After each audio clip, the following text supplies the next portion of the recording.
At this time, I'd like to call upon our Director of Operations, Yvonne Curtis, to join me as we pause in our scheduled agenda to honor Joanne Carlson, close your mouth, our Synod Events Planner and Assistant to the Bishop for Global Vision. Since Joanne oversees every aspect of this assembly, believe me, it was not an easy task to surprise her. Joanne, will you please come forward as well?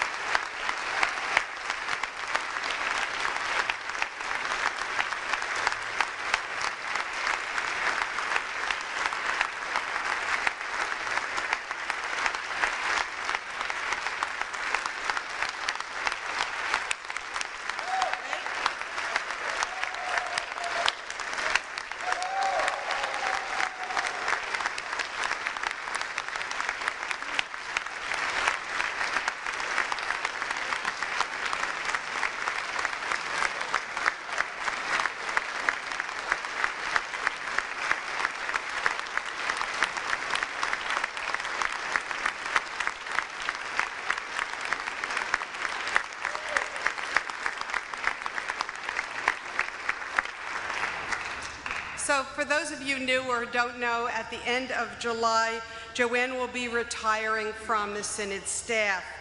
Joanne's family has come to surprise her as well. Will Joanne's family please come in? Come on. Come on. Come on. Where's the family? Come on. Oh, you want to attend? Get them. That's your job, John. Get your family. Where are the tissues? Did she already use them? They're probably in the bathroom. Oh, no.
Okay.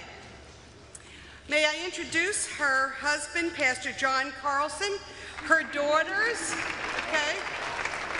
Erin, when I say your name, raise your hand so we know who you are. Erin, Megan, and Eileen, her son-in-laws, Tony, Dave, and Adam, and her 7 grandchildren, Allison, Emma, Katie, Matthew, Jack, and Connor, and Hannah, okay?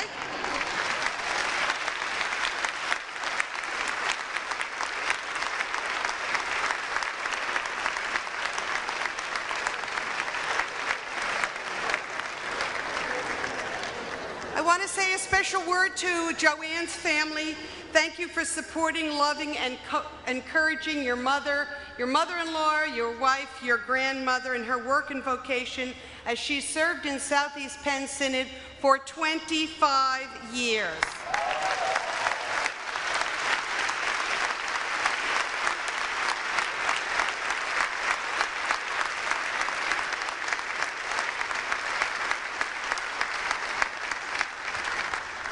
Joanne has been an invaluable behind-the-scenes staff person for more than 2 decades.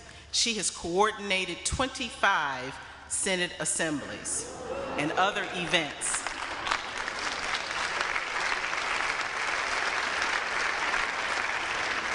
And one of those other events that she helped coordinate was the 1999 churchwide assembly that was held in Philadelphia.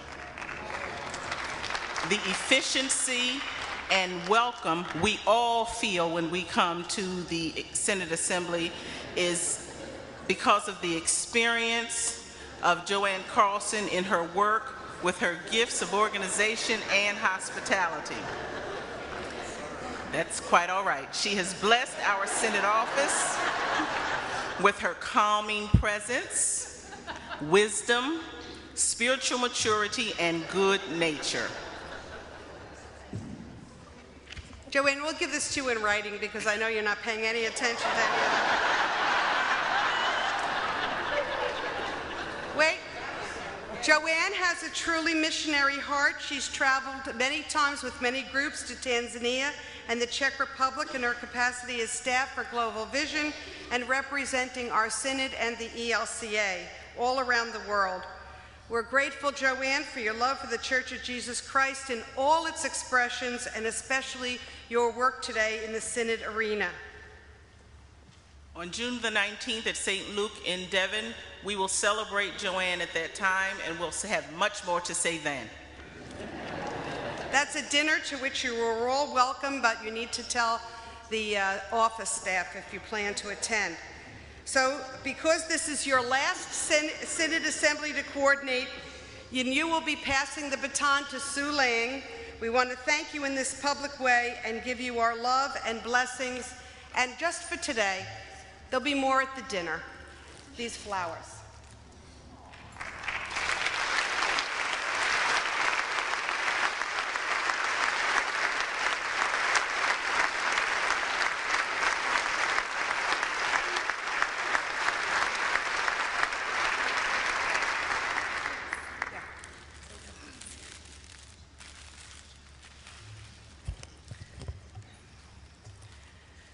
Knowing our current bishop, I thought perhaps she would call me forth. So I wasn't surprised to be called up, but this is shock, not surprise. So, expecting that I might have an opportunity to say a few words.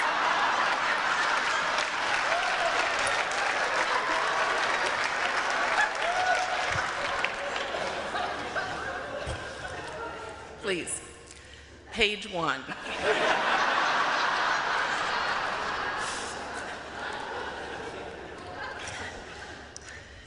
Back in the sound booth, we have Jerry, who has to serve today as the representative of Franconian Mennonite Church. We came here first in 1997 and did our only ever one-day Synod Assembly, which was a crazy thing to do. We left because we'd already contracted another property for 98, but in 99 we came back, and Franconian Mennonite Church has been our home away from home since 1999.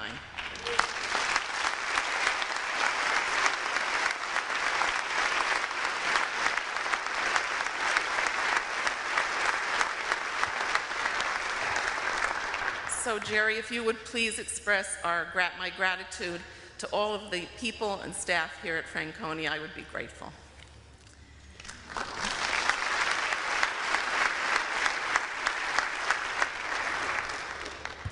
I've been thinking in these past weeks about all the various events that I've been privileged to be responsible for through these years. Someone asked me, well, when did you do the first event? It was in 1971 when I was still in college, and I was the chairperson of the Pennsylvania State Newman Association. I was raised Roman Catholic. I was the president of the parish council at Kutztown State University. What I heard. I treasure my background in the Roman Catholic Church. But in college, I met Lutherans.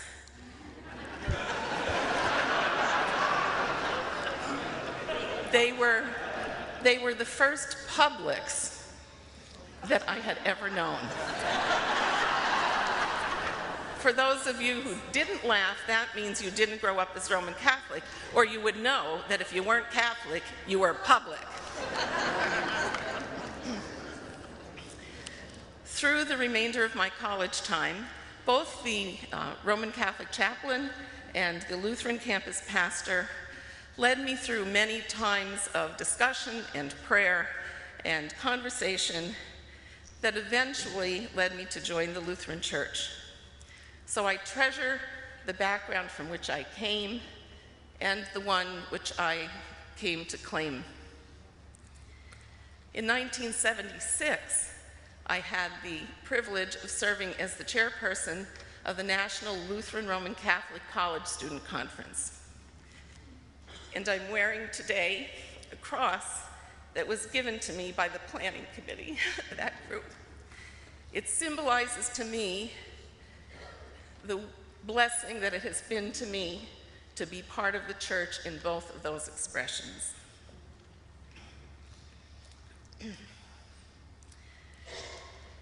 A number of years ago, one of our synod's pastors, Pastor Gil Doan, who served for many years as the campus ministry regional director in the northeastern part of the country, and who for about 25 years had attended the Mid-Atlantic Lutheran Student Movement Conference, which for that many years was held at Buck Hill Falls Inn in the Poconos. And then they switched it. The following year, the conference was in Atlantic City.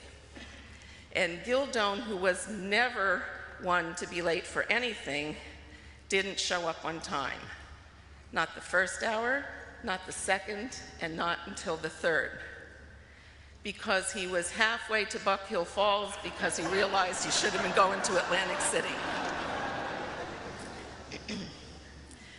So if by chance next year on this weekend, I start out on my way coming here and don't realize till I get here that I'm not supposed to be here next year,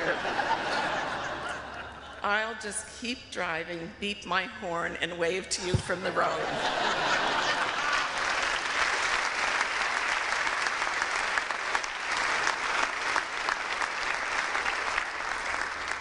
This is not and has never been my event. This event belongs to the people of Franconia Mennonite Church.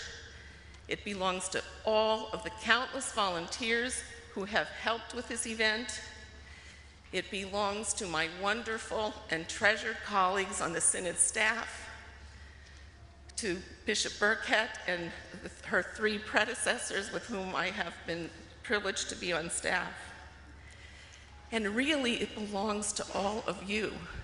Whether this is your first time at this event, or if you've been here for my 25 years, or even more than that, this event belongs to you. So I want to say thank you for coming.